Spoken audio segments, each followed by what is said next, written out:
السلام عليكم ورحمة الله وبركاته. أهلا بيكم في مطبخ نشوى الخطيب. اللهم صل وسلم وبارك على سيدنا محمد وعلى آله وأصحابه أجمعين.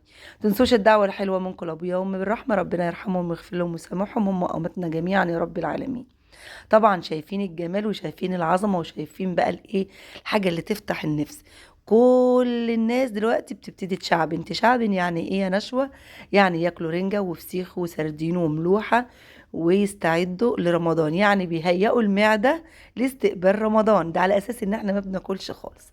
تمام، ده حاجة بقى احنا متعودين عليها، تقاليد وعادات وهو تعودنا ان احنا نشعبن قبل دخول شهر رمضان.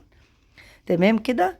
جيت بقى حبيت بعمل لكم زي فسيخ ام مكة. تحية كبيرة لام مكة وكرمة وحبايبهم كلهم بصراحة. طبعا لا يعلى عليك يا ام مكة، بس انا حبيت ان انا اعمل زيك بصراحة، لان بشوف فيديوهات كتير جدا بتنضفي ازاي وبتعملي ازاي وبتعبي في اطباق كده وتحطي الفلفل الحار ده، الشطة دي كده. حبيت اعمل زيك بصراحة. بسم الله ما شاء الله، اللهم صل على النبي. جايبين بقى رنجة، حاجة كده زبدة، زبدة زبدة. حبينا بقى ننضفها ونقول بسم الله الرحمن الرحيم. ربنا يحسن ما بين ايدينا جميعا يا رب العالمين. هنقشرها بقى كده اهو. انا اتعلمتها من ام مكة بصراحة، الله ينور عليها. تقشيرها سهل جدا. دي الرنجة المدخنة، رنجة المدخنة بقى، ولا هشويها على النار ولا هحطها في صينية في الفرن ولا كده، هعملها زي ما هي كده. نفتح كده هو الرنجة بقى زبدة زبدة. شفتوا الزبدة السايحة؟ هي دي الزبدة السايحة، جميلة بصراحة جدا. كنت جايباها معايا من طنطا وانا جاية، هي والسردين ده حاجة كده. بصوا، مش عايزة اقول لكم.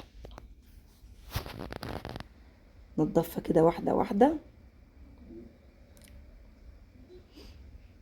شيل بقى الجزئية بقى اللي فيها الشوك ده ونطلع كل الشوك اللي فيها وننضفها. انا بصراحة حبيت، يعني هو مش عيب ان الواحد يشوف حاجة حد بيعملها يتعلم منها ويعمل زيها.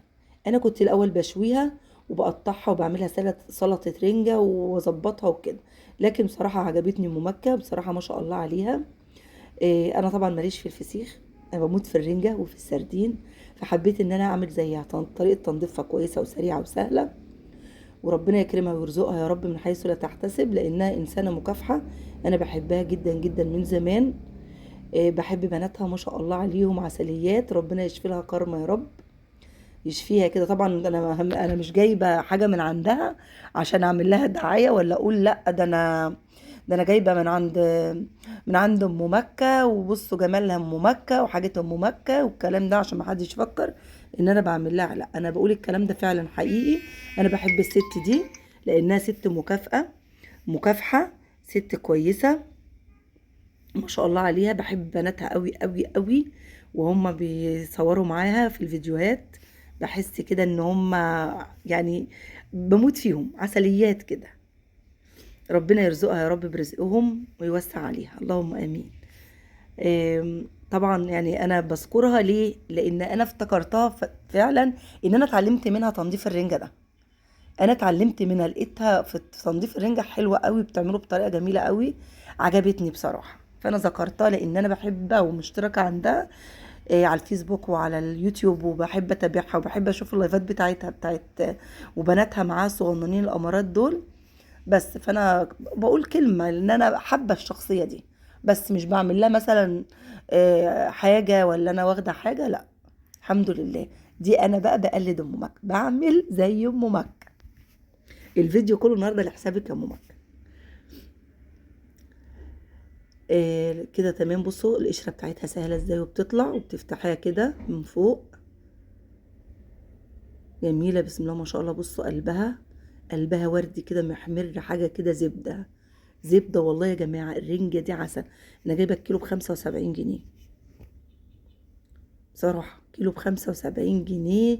بس حاجة كده فاخر من الآخر. وبرضو نشكر الست اللي احنا جايبين منها، الحاجة نادية على دماغنا من فوق، من سوق نفية في طنطا.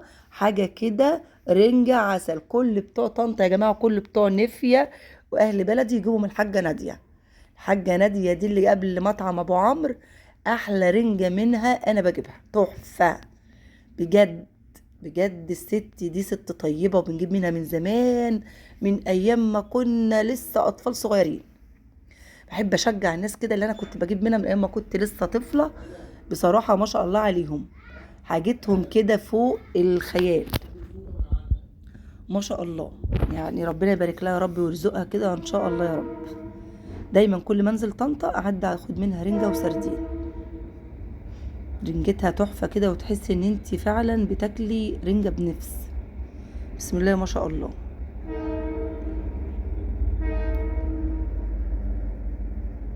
بصوا تنظيف كده على السريع.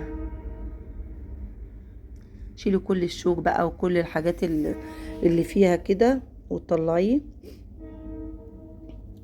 عشان بقى نشعبن بقى. احنا خلاص فاضل ايام وندخل على الشهر الكريم، الشهر الفضيل. يعني بصوا، ربنا يا رب كده يجعله شهر كريم علينا، ويبلغنا رمضان لا فاقدين ولا مفقودين بإذن الله يا رب العالمين. سهلة جدا في تقشيرها، وجميلة وزي الفل. هتقولوا لي ليه يا نشوى انت ما بتشويهاش وتطلعي الميكروبات اللي فيها والحاجات دي؟ لا لا، هي زي الفل وجميلة وحلوة. يا دوبك هتنضفيها وتحطي عليها فلفل ومثلا، ولا تعصري عليها ليمون وشوية زيت، وبتبقى زي العسل. لان بجد رنجة درجة اولى، رنجة نظيفة صراحة. من سنين انا بحب اكلها منها، ولما بجيبها من عندي من هنا من اسكندرية بحس ان انا ببقى قرفانة ومش عايزة اكلها، لان اتعودت بصراحة ان انا اجيبها منها. واجيب منها السردين ده بعشقه، مش عايزة اقول لكم بعشقه. انا جايبة كيلو وربع رنجة ونص كيلو سردين. قلت بقى انضف واظبط كده ونشعبن بقى انا وولادي وجوزي، واللي ليه فيها ياكلوا، اللي انا عندي عيالي في اللي ليه وفي اللي ملوش. بصوا السردين ده مش عايزه اقول لكم، مربى زبده سايحه، حاجه كده بتدوب في ايدي. بصوا بتدوب في الايد والله. والله يا جماعه انا مش بقول كده ان انا يعني واخده حاجه او بعمل اعلان، لا، انا من حقهم عليا الحمد لله رب العالمين. اي حد بجرب منه حاجه، زي مثلا الزبده وزي الكفته بتاعت عم ابراهيم، واي حاجه بجيبها من اي حد بحس ان هو يستاهل، او الجزار اللي انا بجيب منه، او الفرارجي. مش مجرد ان انا بعمل لهم حاجه مثلا مستفاده، لا، انا ده حاجه بشهد لهم بيها اللي ربنا يحاسبني عليها.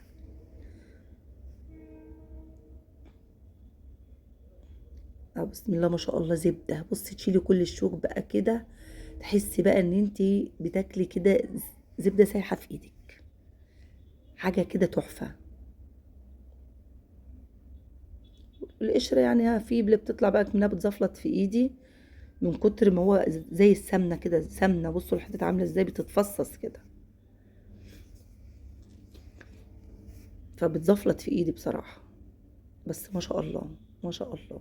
يا سيدي يا سيدي، انا بسجل لكم الفيديو والله، انا لسه ما كلتهوش، بس وانا بقشر معاكم كده وبنضف كلت اي حتة كده الاقيها حلوة كده بتزغلل عيني، اقوم حطاها في بقي على طول.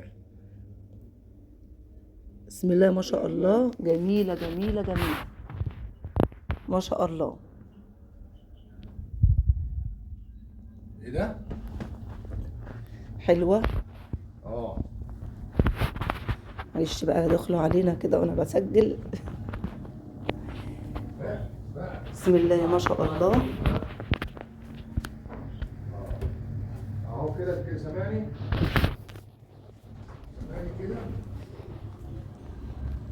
طبعا انا قاعده في البيت، واللي رايح واللي جاي بيتكلم في التليفون، فانا مش عارفه اهرب اروح فين. بروح في اوضه يجولي في اوضه، اروح في حته. يلا ما علينا، مش مشكله. المهم، مش عايزه اقول لكم بجد زبده زبده. وعايزه اقول لكم برضو على حاجه، الواحد مش معنى ان هو يتكلم ويذكر حد ان هو بيحبه او جرب حاجته ان هو واخد منه مستفاد، او بيعمله اعلان او دعايه او كده. يعلم ربنا انا لما بلاقي حد كويس قوي وجايبه منه حاجه من غير ما بيقول لي، يعني من غير ما يجي يقول لي ايه، يبقى عارفين ان انا مثلا عندي قناه وكده، يقولوا لي ابقي صوري، ابقي اشهرينا، بقولي لنا بتاع. لا، انا واحده يا جماعه على قد حالي الحمد لله. بحب ان انا يعني مثلا اذكر الانسان او الانسان اللي انا جبت منهم حاجه دي لوجه الله بس مش اكتر، شهاده حق. الحاجه بتبقى كويسه، الحاجه بتبقى حلوه فعلا بجد. لان الرنجة دي والسردين بجيبهم من الحاجة نادية بصراحة، بسم الله ما شاء الله، من سنين، من ايام والدي ووالدتي الله يرحمهم، وانا بجيب منهم الحاجة وعارفة. وهي عارفاني، كل ما انزل طنطا تقول لي تعالي، اول ما تشوفني في السوق تعالي مش هتاخدي مني، اقول لها هاخد منك طبعا. اجيبها بقى، ان كنت اكلها هناك في طنطا او اجيبها هنا اكلها في البيت وكده. فربنا يا رب يحسن سوق كل واحد يا رب بيبيع، سواء تجارة سواء أكل سواء أي حاجة. ربنا يفتحها على الجميع يا رب، ويرزقهم من حيث لا يحتسبوا، ويرزقهم من فضل وسعه وكرمه، اللهم آمين.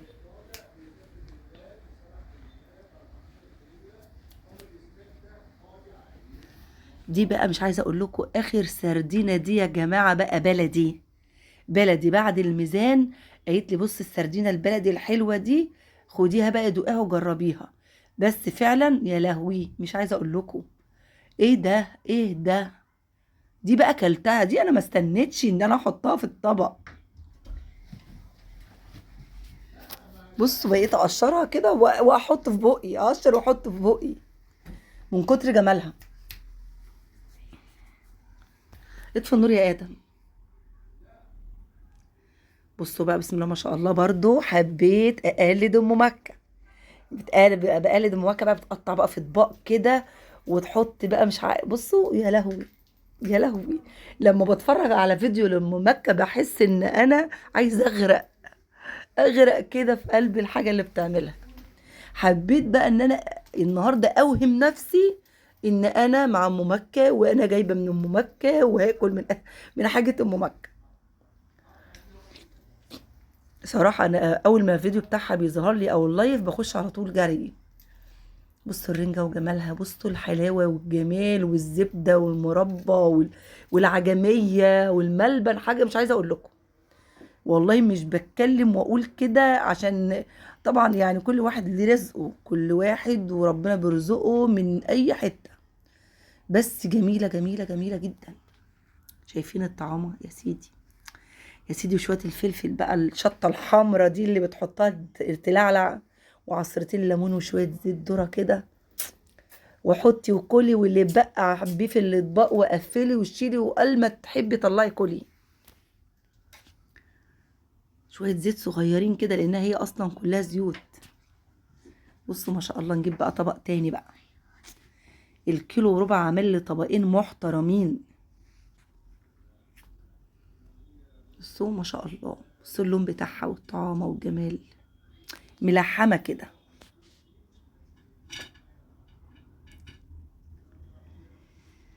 لا إله إلا أنت سبحانك إني كنت من الظالمين. يعني يا آدم لازم تعلق الزينة دلوقتي؟ هتعلق إيه؟ رمضان، زينة رمضان دلوقتي؟ طب استنى وأنا أعلقها معاك. آدم مستعجل عايز يعلق زينة رمضان. هي طبعا فرحة الولاد بقى اللي بيبقى في سن آدم دي الزينة والنور والحاجات بقى بتاعت رمضان والفوانيس. جاب فانوس بقى جميل، هيبقى وتبقى توريهم لهم الفانوس بتاعك يا دودو. يا وجاب طبلة المسحراتي. بس يا ماما صح النوم. ثانية واحدة أنا بسجل. ده جايبه له طبلة المسحراتي، وهو اصحي يا ماما صح النوم، هيصحينا أول واحدة. اصحى يا ماما. خليها أول يوم يبقى صحيني. ثانية واحدة بس عشان بسجل. شاطر يا آدم. تمام، عملنا بقى طبقين محترمين بسم الله ما شاء الله، اللهم صل على النبي. رنجة بقى بالشطة بقى وعليهم ليمون وإيه. السردين بقى نفس النظام. هقطعه بقى كده حتت، بصوا دايب، هو دايب لوحده من غير ما اقطعه، دايب بسم الله ما شاء الله. وبصل اخضر بقى، ونحمر بطاطس بقى، ومش عايزه اقول لكم هنفترس، هنعمل قلبان. بجد حبيت اوريه لكم برضو، واللي ما شعبنش يشعبن، واللي وصل لحد هنا عندي هنا لحد الفيديو ده، وانا متاكده ان محدش هيوصل، تقولوا لي احنا شعبنا يا نشوى ولا ما شعبناش. اللي شعبن يقول انا شعبنت كل سنه وانت طيبه يا نشوى، واللي ما شعبنش يقول هشعبن لا في حاجة مش وكل حلوة. سنه وانت طيبه. هتقول لهم ايه؟ لازم تحطوا اللايك، تشتركوا في القناة، فعلوا الجرس، وخلي بقى ايه؟ ماما مكة. هيقولوا عليا ماما مكه؟ لا انا ماما نشوى. اصل ادم بيتفرج معايا على ام مكه وكرمه، معجب بكرمه قوي. روح افتح الباب. يا رب يكون الفيديو عجبكم والرنجة والسردين عجبوكم، واشوفكم على خير، والسلام عليكم ورحمة الله وبركاته.